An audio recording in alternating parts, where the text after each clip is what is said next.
విశాఖపట్నం వెళ్ళామంటే పక్కా బీచ్ని ఎంజాయ్ చేసే వస్తాం.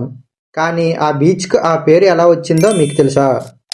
ఈ రోజుల్లో మనం సరదాగా వెళ్ళే వైజాగ్ బీచ్ ఒకప్పుడు ఇలా ఉండేది కాదు. పూర్వకాలంలో ఇది కేవలం ఒక నిశ్శబ్దమైన సముద్ర తీరం మాత్రమే. అప్పట్లో విశాఖపట్నం ఒక చిన్న తీర ప్రాంత పట్టణం. ఈ సముద్రం మారిటైమ్ ట్రేడ్, పడవలు, మత్స్యకారులకు మాత్రమే ఉపయోగం పడేది.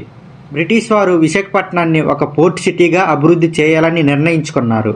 రోడ్లు, రైల్వే లైన్లు, హార్బర్ ఇవన్నీ వచ్చిన తర్వాత ఈ సముద్ర తీరానికి ప్రాముఖ్యత పెరిగింది.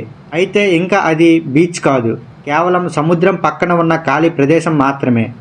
20వ శతాబ్దం మొదట్లో నగరం పెరుగుతుండగా ప్రజలు ఈ తీరానికి నడకలు, విశ్రాంతి కోసం రావడం మొదలుపెట్టారు.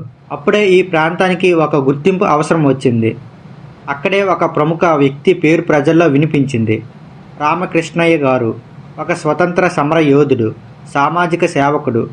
ఆయన సేవలకు గౌరవంగా ఈ తీరాన్ని రామకృష్ణ బీచ్ అని పిలవడం ప్రారంభమైంది. అదే కాలక్రమంలో ఆర్కే బీచ్గా మారింది.